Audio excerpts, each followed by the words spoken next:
오늘부터 산상수훈이라고도 불리고 산상설교라고도 불리는 마태복음 5장부터 7장까지 말씀을 가지고 계속해서 마태복음 설교를 하겠습니다. 산상설교의 주제는 천국입니다. 하나님 나라의 주제가 강조가 되고 있습니다. 무엇보다도 저와 여러분 다 하나님 나라의 백성, 천국 백성으로서 어떻게 살아야 하는가에 대해서 예수님께서 설교하셨던 내용이 산상수훈입니다. 예수님께서 산상설교를 주신 목적은 두 가지가 있습니다. 이 산상설교는 그저 일반적인 어떠한 모든 사람들을 위해서 주신 그런 윤리가 아닙니다. 산상수훈은 하나님 나라의 윤리입니다. 하나님 나라의 구성원들이 어떻게 살아야 하는가, 하나님 나라의 백성들, 예수님의 제자 공동체가 어떻게 살아야 하는가, 이 부분에 대해서 예수님께서는 가르쳐주고 계십니다. 우리 1절에 보시면 예수께서 무리를 보시고 산에 올라가 앉으시니 제자들이 나아온지라. 제자들이 나왔다라는 것은 그 산상설교의 대상이 바로 제자라는 뜻입니다. 제자는 누굽니까? 지난 시간에도 저희가 봤지만 예수님을 구주와 주님으로 영접한 사람들입니다.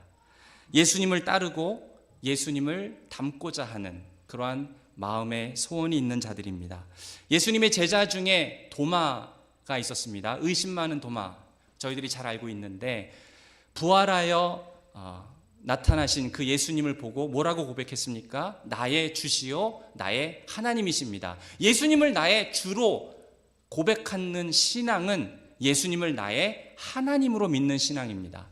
그렇기 때문에 이 구주와 주님으로 고백하는 자들이 바로 예수님의 제자들이고, 그리고 이 신앙 고백에 있는 사람이 그리스도인입니다. 그래서 산상설교는 예수님의 제자들에게 주어진 말씀입니다. 하나님께 순종하는, 그리고 예수님께 헌신된 제자의 공동체, 그것이 바로 교회입니다. 하나님 나라의 백성으로서 우리가 어떻게 살아가야 하는지, 교회 성도들이 어떻게 살아가야 하는지 예수님께서 가르쳐 주시고 방향을 제시해 주는 것이 산상설교입니다. 그래서 이 산상설교는 이렇게 살아라, 그래야 천국에 갈 수 있다, 이렇게 살아야 너희들은 구원받을 수 있다, 기독교인이 될 수 있다, 이런 말이 전혀 없습니다.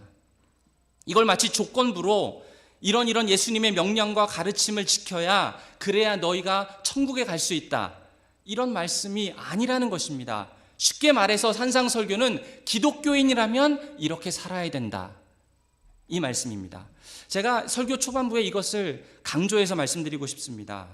우리가 이 산상설교를 읽을 때 율법주의의 잘못에 빠져들어서는 안 됩니다. 산상설교는 조건이 아닙니다. 산상설교에 있는 예수님의 명령과 가르침을 다 지키고 온전한 사람이 되어야 천국에 갈 수 있다, 그런 것 절대로 아닙니다.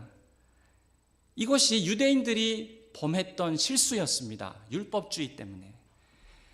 이 율법은 원래 하나님의 의도가 담겨있는 참 좋은 것입니다. 율법의 정신이 무엇입니까? 신명기 6장에서처럼 너희 하나님을 마음을 다하고 목숨을 다하고 힘을 다해서 사랑하라. 하나님을 사랑하는 것이 율법의 정신입니다. 이스라엘 백성들은, 유대인들은 이 하나님의 말씀과 율법을 그래서 사랑했습니다. 그래서 율법을 지켰습니다. 그럼 통해서 그들의 삶 속에 경건이 있고 거룩이 있고 하나님의 신의 그런 귀한 성품들이 저들 안에 경험되는 귀한 일들을 경험했습니다. 그런데 시간이 지날수록 문제가 생겼습니다. 저들이 하나님과 멀어지기 시작하고 율법을 등한히 하기 시작하고, 그러면서 죄 가운데 빠지고, 그래서 이 이스라엘의 나라라는 것이, 이 하나님의 백성의 공동체가 대격변기를 맞이합니다. 그것이 400년 동안의 중간기였는데요.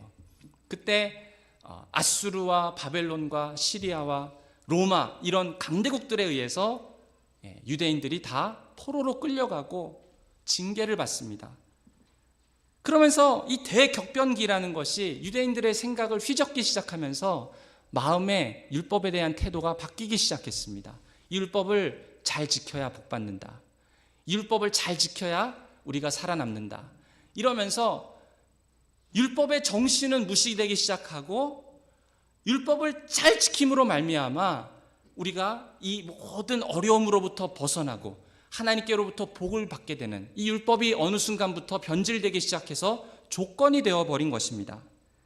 그러니까 유대인들 중에서는 복을 누리기 위해서 더 말씀에 창념하고 격렬하게 하나님 말씀을 외우고 하나님 말씀 공부하고 율법을 철저히 지키는 삶을 살고자 애를 썼습니다.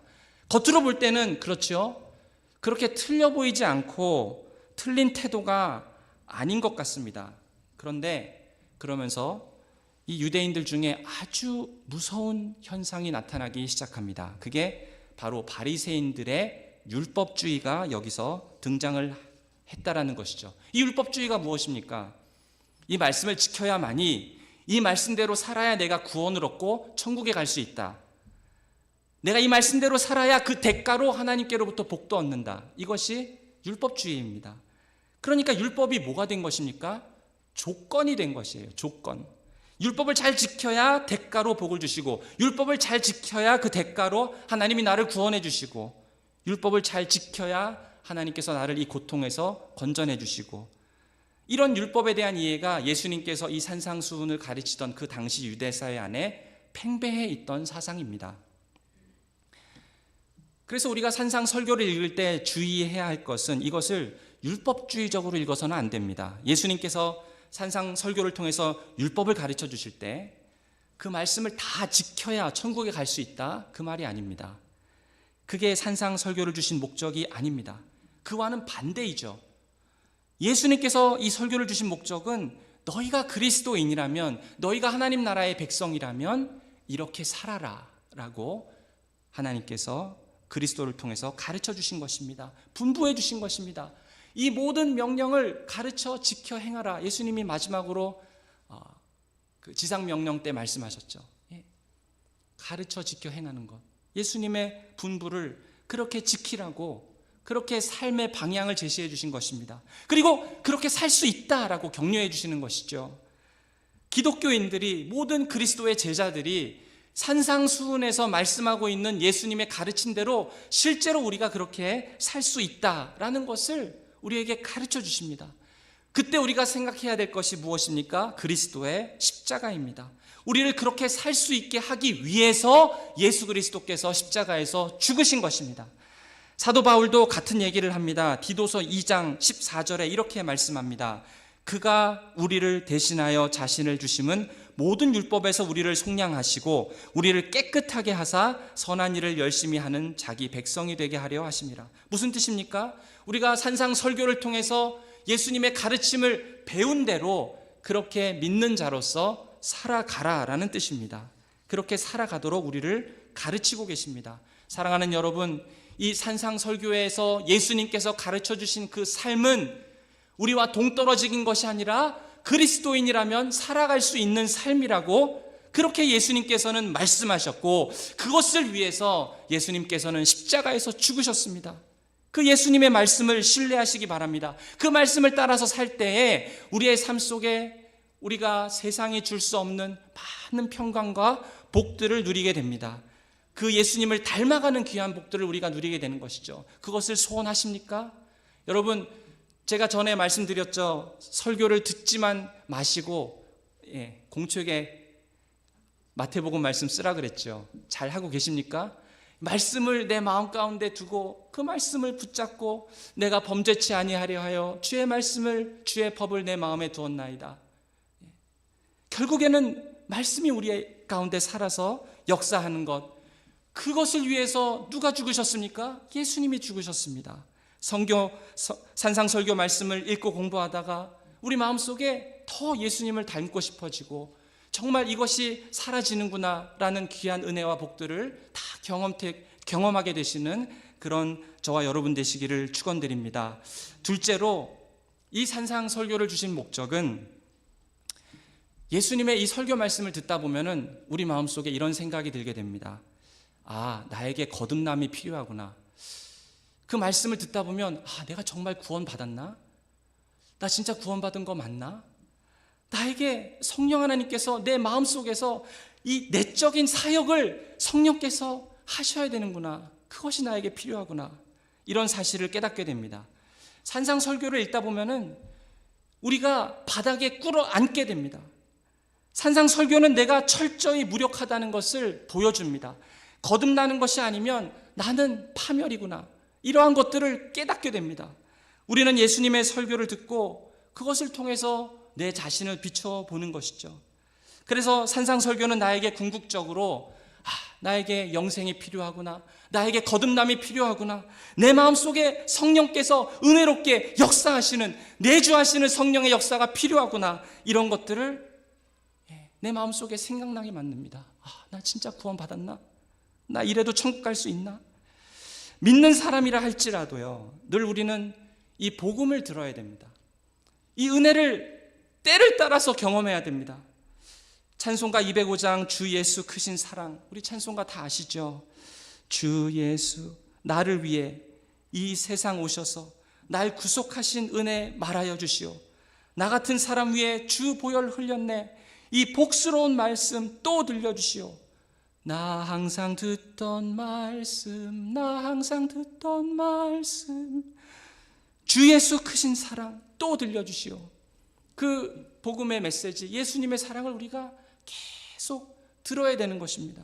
산상설교는 율법에 대한 가르침 같습니다. 그러나 이 예수님의 설교를 계속해서 듣다 보면은 우리 안에 나에게 진짜 복음이 필요하구나, 나에게 거듭남이 필요하구나, 내 안에 성령께서 역사하시는 것이 정말 필요하구나, 다시 우리를 복음으로 인도하는 귀한 생명의 말씀으로 우리에게 다가오게 됩니다. 그것을 위해서 예수님께서는 산상설교를 우리에게 주신 것입니다. 이것이 산상보훈의 서론입니다. 이제 오늘부터 3절 말씀부터 제가 말씀을 전할 텐데, 이제 3절 말씀을 함께 보시겠습니다. 산상설교의 시작은 복에 대한 선포로 시작됩니다. 이것을 8가지로 예수님께서 말씀하셨는데 팔복이라고 저희들이 보통 이야기합니다. 심령이 가난한 자는 복이 있나니 라고 말씀하셨죠. 여기서 이 복이라는 단어를 우리가 잘 알아야 됩니다. 정확히 번역해보면 얼마나 복된가 심령이 가난한 자는, blessed are, 이렇게 시작이 됩니다. 복이 먼저 나와요. 얼마나 복된가 심령이 가난한 자는, 이건 감탄입니다. 예수님께서 저와 여러분을 보시고 너희들이 얼마나 복된가라고 하시는 겁니다. 믿으십니까? 너희들은 복 덩어리다 라고 말씀하시는 거예요. 이 예수님의 선포는요, 이 구약에 있는 이 복의 선포와 그 구조가 같습니다. 복되다라고 하는 이 단어, 마카리오스라는 이 단어는 이 구약 성경의 시편 1편을 보면 우리가 너무 잘 아는 말씀이죠. 복 있는 사람은 으로 시작할 때 그 복과 같은 단어입니다. 근데 이 복 있는 사람은, 이 복의 선포를 보시면 첫 번째는 복 있는 사람은 이렇게 얼마나 복된가라는 선포가 있고, 그 다음에 그 사람의 상태에 대해서 기술이 됩니다. 악인의 꾀를 쫓지 아니하고 죄인의 길에 따르지 아니하며 오만한 자리에 앉지 아니하고 여호와의 말씀을 주야로 묵상하는 자도다. 이게 이 복된 사람의 상태입니다. 그리고 나서 세 번째로는 왜 이 사람이 복된가 이유가 나옵니다. 그는 시냇가에 심은 나무와 같아서 시절을 쫓아 과실을 맺으며 그의 잎사귀가 마르지 아니하는도다. 그 사람이 시냇가에 심은 나무와 같기 때문에 복되다라고 선포하는 것이죠.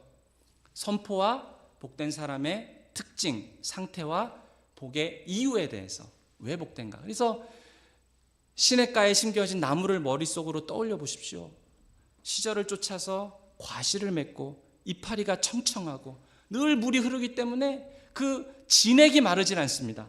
얼마나 복됩니까? 이런 장면을 보고 정말 복되다라고 하듯이 지금 예수님께서 뭐 하시는 거라고요?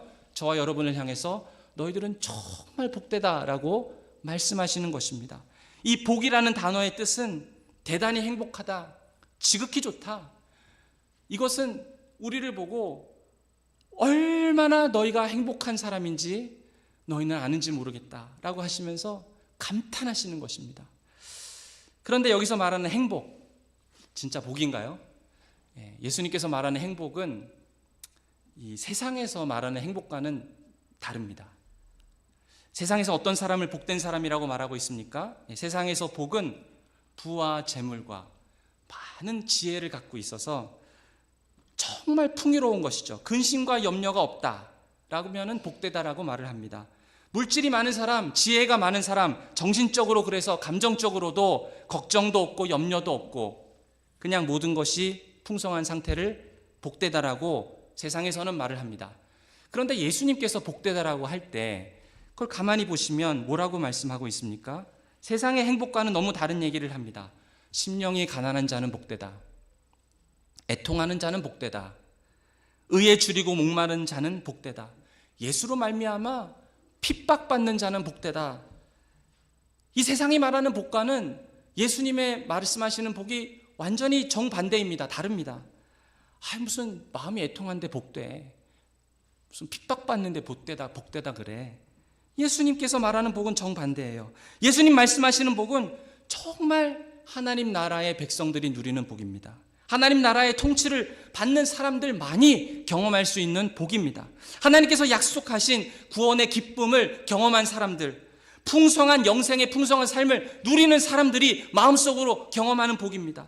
이것은 하나님과의 깊은 관계로부터 오는 내적인 그런 즐거움과 복이라고 할 수 있습니다. 그래서 믿지 않는 사람들이 추구하는 복과 예수를 따르는 제자들이 추구하는 복은 근본적으로 이런 차이가 있다는 것입니다. 비기독교인과 기독교인의 차이입니다. 비기독교인들은 팔복 얘기를 들으면 별로 좋아하지 않습니다. 뭘 그렇게 심령이 가난한 게 좋은 것이겠어? 애통하고 울고 있는데 뭐가 좋아 보입니까? 예수 이름 때문에 핍박받고 조롱받고 모함을 받는데 그게 뭐가 행복하다는 거지? 그렇게 별로 되고 싶지 않아. 보통 사람들은 그렇게 생각을 합니다. 그러니까 이 기쁨의 이유 자체가 다른 것이죠. 완전히 다른 세계에 속해 있는 것입니다. 예수를 믿는 사람에게는 그런데 예수님께서 뭐라고 하십니까? 이런 특징이 있다. 복의 선포가 있고 그 사람의 상태가 있고 복의 이유가 있다라고 한다면 그 복된 사람의 상태, 그 사람의 상태가 뭐라고 하십니까? 마음이 가난한 사람, 복된 사람. 믿는 사람은 애통합니다. 믿는 사람은 의에 줄이고 목마름이 있습니다. 믿는 사람은 온유하며 화평한 사람이 되는 그러한 특징이 있다는 것입니다. 믿는 사람은 다른 사람을 긍휼히 여기는 특징이 있고 의를 위해서 박해받는 그런 특징들이 나타나게 되어 있다는 것입니다. 거기에 더해서 믿는 사람은 그것이 너무나도 부담되고 싫은 것이 아니라 그것이 나에게 행복이 되고 심령이 가난한 것이 나에게 기쁨의 이유가 되고 세상 사람들은 이상하다라고 나에게 말할지도 모르지만 그러나 내 마음이 애통하고 의에 줄이고 목마른 것이 나에게는 기쁨이 되는 그러한 특징이 믿는 자들에게 나타난다는 것입니다. 왜냐하면 그러한 애통하는 마음과 가난한 마음이 있을 때 하나님께서 나에게 찾아오시고 내 마음을 채워주시고 만족해 해주시는 그 하나님과의 근원적인 만남과 교제로부터 오는 기쁨이 무엇인지 알기 때문에 기쁨의 근원이 완전히 다른 것이죠. 우리가 이것을 오해해서는 안 됩니다. 너희가 심령이 가난하기 때문에 천국에 갈 수 있는 것이 그런 것이 아닙니다. 예수님 그걸 가르치고 있는 것이 아닙니다. 심령이 가난한 것은 천국에 들어가는 조건이다 이런 것 아닙니다. 예수님께서 말씀하시는 것은 이미 우리가 왕 되신 그리스도의 은혜로 저와 여러분이 뭐가 됐다고요? 복덩이가 되었다. 예수님이 우리를 보시고 얼마나 복된가라고 탄성을 부르시고 기뻐하시는 것입니다. 그러니까 예수님께서 복되다라고 하실 때 사랑하는 여러분 그게 동의가 되십니까? 정말 나에게 예수님이 복되다라고 하는 그 내용들이 가난하고 애통하고 의에 줄이고 목마르고 이런 것들이 나에게 복이 된다라고 생각이 되십니까? 우리는 정말 천국에 속해 있습니까? 우리는 그리스도의 통치를 받고 있습니까? 예수님은 우리의 왕이십니까? 우리의 구주가 되십니까? 우리의 삶 속에서 나타나는 특징들은 무엇입니까? 우리의 상태가 무엇입니까? 우리가 기뻐하는 기쁨의 이유가 무엇입니까? 우리는 참으로 복된 자입니까? 예수님이 말씀하셨던 그런 팔복들이 우리가 행복에 대한 이유가 됩니까? 우리의 상태가 무엇입니까? 우리가 이 예수님의 팔복의 메시지를 들을 때 그 말씀, 그거 너무 가혹한 말 아닌가? 도대체 심령이 가난하고 애통한 마음을 갖고 의에 줄이고 목마르고 예수님 이름 때문에 핍박받고 이런 내용을 들으면서 전혀 그런 것들은 나한테 복이 될 리도 없어. 내가 그렇게 되고 싶은 마음도 없고 소원도 없고 또 그렇게 되고 싶지도 않다라는 그런 마음이 있다면 우리는 아마도 허물과 죄로 죽은 사람일 것입니다. 영원한 생명이 없는 가능성이, 우리 안에 그런 생명이 없는 가능성이 상당히 높은 사람입니다. 그냥 제자가 아니라 무리 중에 한 사람입니다. 그러나 내가 보잘것없이 참 부족하다 할지라도 예수님께서 말씀하신 그런 복되다라고 말씀하신 그 팔복이 그렇게 나도 되고자 하는 소원이 있다면 예수님께서 복을 선포하실 때 주님, 나도 그런 사람 되고 싶습니다. 나도 가난한 사람 되고 싶습니다. 갈급한 사람 되고 싶습니다. 심령이 깨어진 사람 되고 싶습니다. 의에 줄이고 목마른 사람 되고 싶습니다. 주님께서 허락하시면 예수의 이름을 위해서 어떤 길이라도 핍박이라도 받는 그런 자가 되고 싶습니다.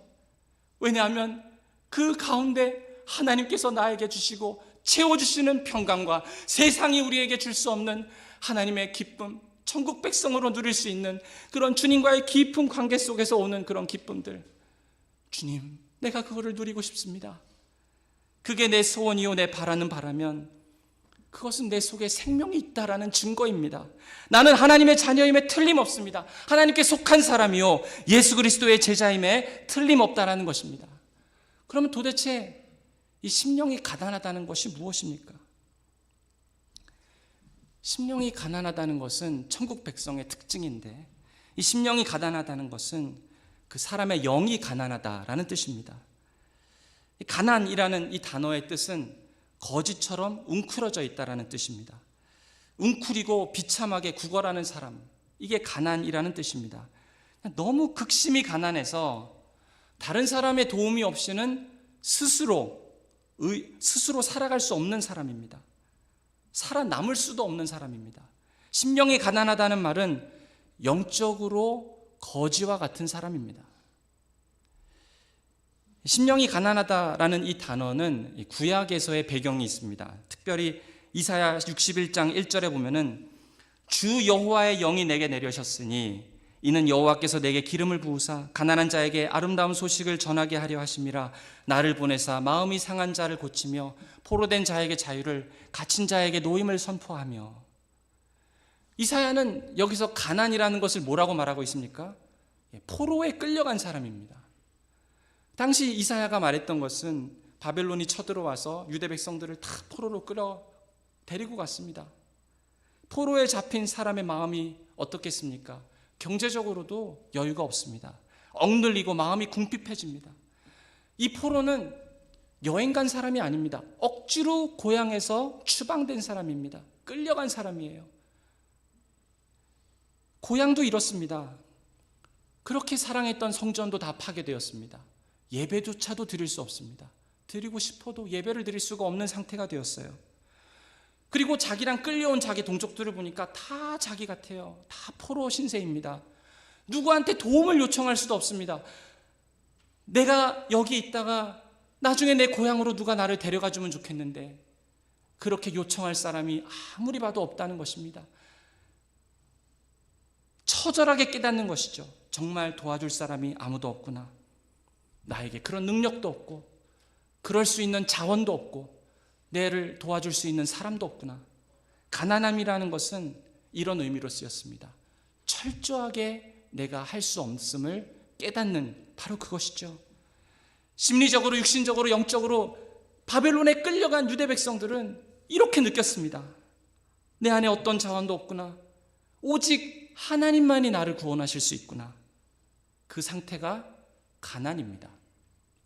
예수님께서 심령이 가난한 자라고 하셨을 때 심령이 가난하다는 뜻은 내가 영으로 완전히 부족하고 아무것도 가지고 있지 않고 내 안에 내 스스로를 선하게 만들거나 내 스스로를 구원할 수 있는 그런 어떤 능력도 없고 오직 누군가가 찾아와서 나를 도와줄 수밖에 없는 바로 그 상태에 있는 사람, 그 사람이 영적으로 가난한 사람입니다.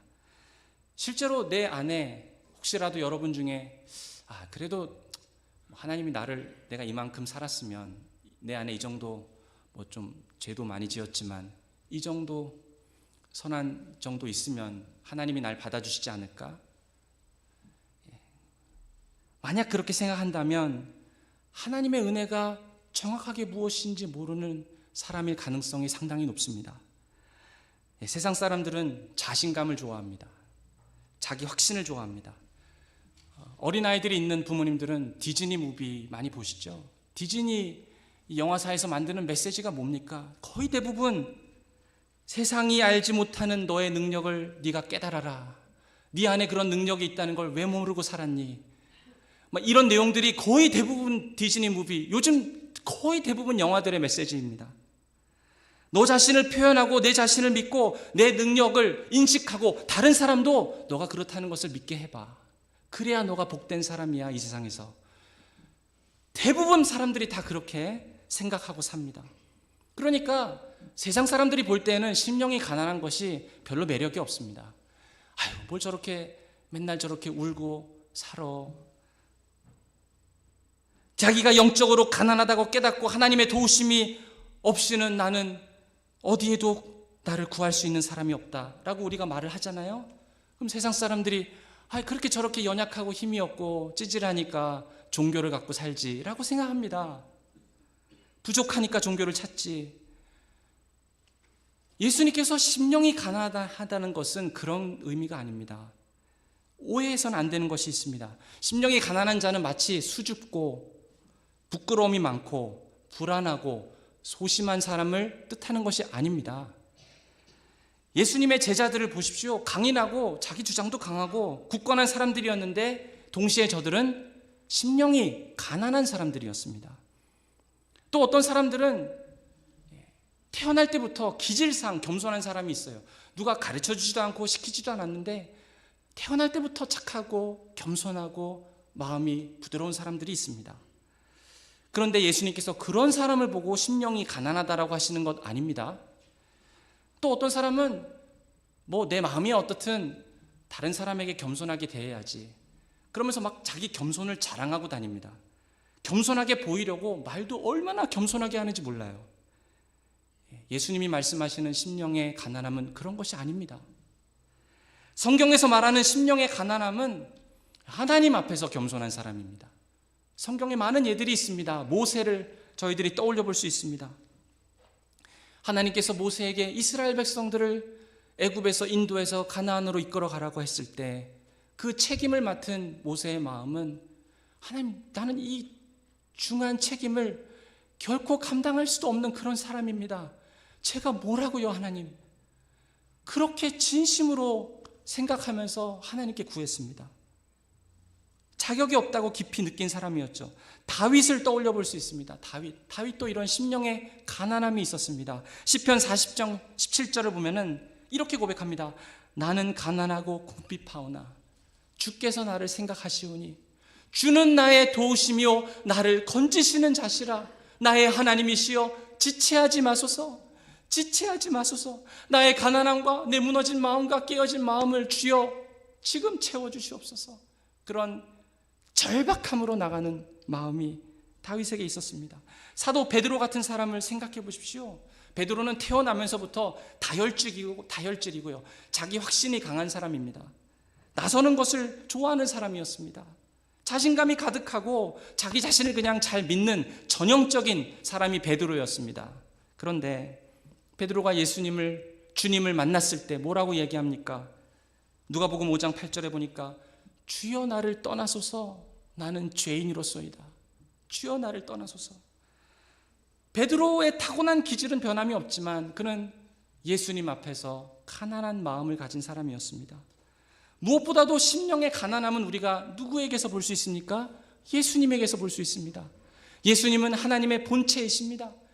그러나 그 모든 영광을 버리시고 이 땅에 오셔서 철저하게 100% 사람이 되기로 결정하셨습니다.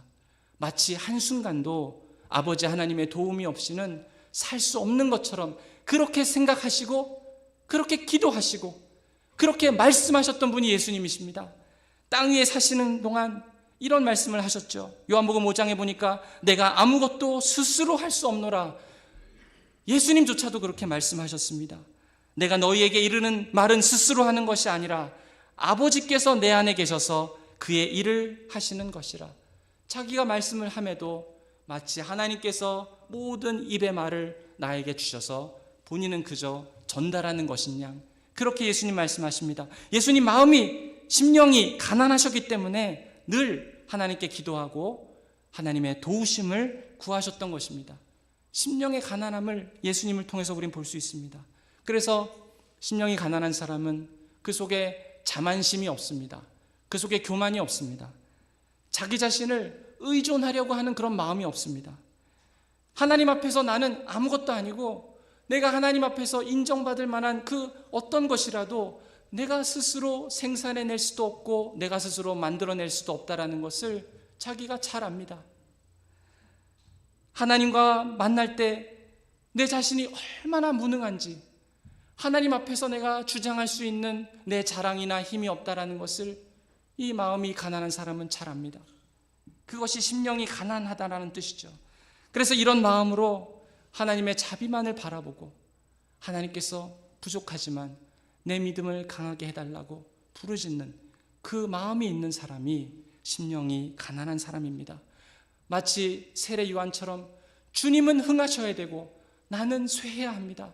그렇게 고백하는 사람이 심령에 가난한 사람입니다. 그럼 어떻게 우리 심령이 가난해질 수 있겠습니까? 마틴 로이드 존스 목사님은 이렇게 말했습니다. 내 손에 있는 것이 하나도 없으니 오 주여 당신의 십자가를 붙들 뿐입니다. 우리 자신을 바라보려고 하는 모든 노력, 내 자신에게 어떤 자기 확신이나 대단한 것이나 좋은 것이 있는지 바라보려고 하는 그런 노력을 멈추고 우리의 시선을 하나님께로 고정시키는 그 일, 하나님을 바라보는 것, 그래야 심령이 가난해진다라고 말씀했어요. 다른 방법이 없다라는 것입니다. 네, 우리가 성경 말씀을 읽습니다. 제가 수요일마다 웨스트민스터 신앙고백을 가르치죠. 이 교리를 공부하는 것도 얼마나 마음에 큰 유익이 있는지 모르겠습니다. 이 교리를 공부하면 마음에 예수님을 더 알게 되고 하나님을 더 사랑할 수 있는 마음이 막 일어나요. 그런 것도 좋지만은 결국에는 우리가 하나님을 바라보는 것밖에 없습니다. 심령이 가난해지기 위해서 하나님을 바라보고 기도하는 것이죠. 하나님, 나의 연약한 믿음을 하나님 자라게 해 주십시오. 더 주를 바라보면 바라볼수록 우리에게 믿음을 더하시옵소서. 하나님이 없이는 나는 살 수 없는 존재입니다. 그 하나님을 신뢰하고 살기를 원합니다. 사랑하는 여러분, 이 예수님의 설교를 읽다 보면은 우리 마음이 무너지는 것 같고, 내가 이래서 어떻게 하나님의 자녀라고 할 수 있겠는가? 나 정말 구원받은 사람이 맞는가? 이런 생각이 들 수 있습니다. 그래서 그것 때문에 마음이 무너질 수 있습니다. 예수님은 그런 사람의 마음을 보시고 뭐라고 한다고요? 너가 얼마나 복된지 모르겠다.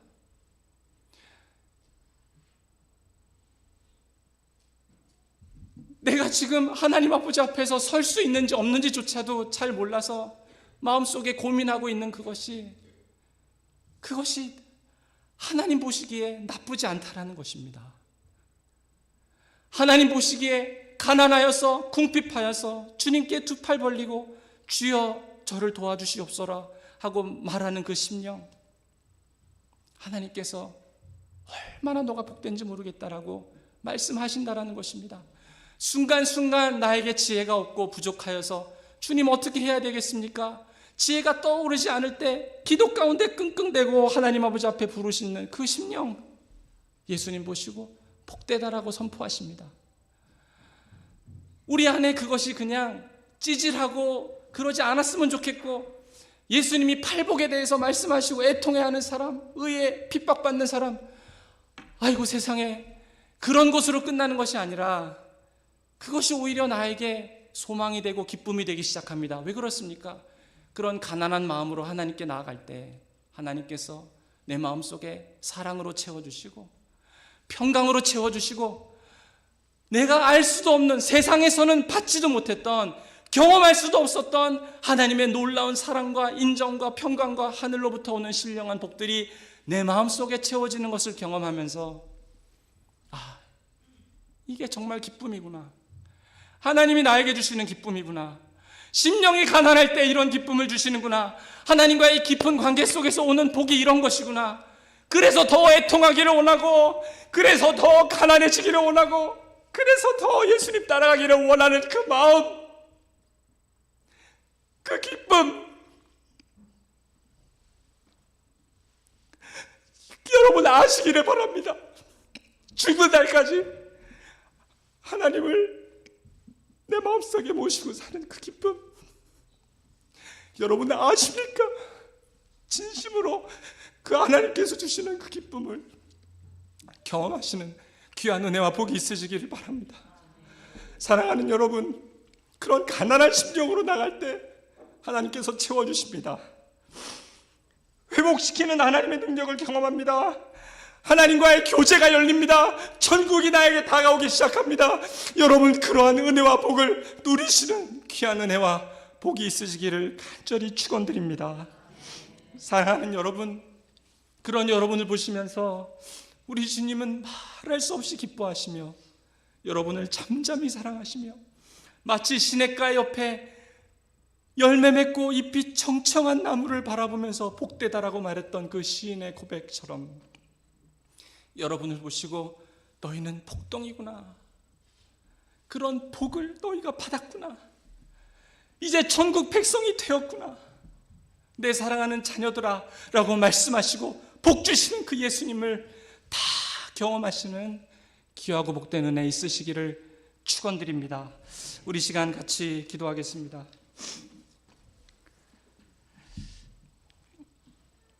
우리 기도하실 때 사랑의 하나님, 저에게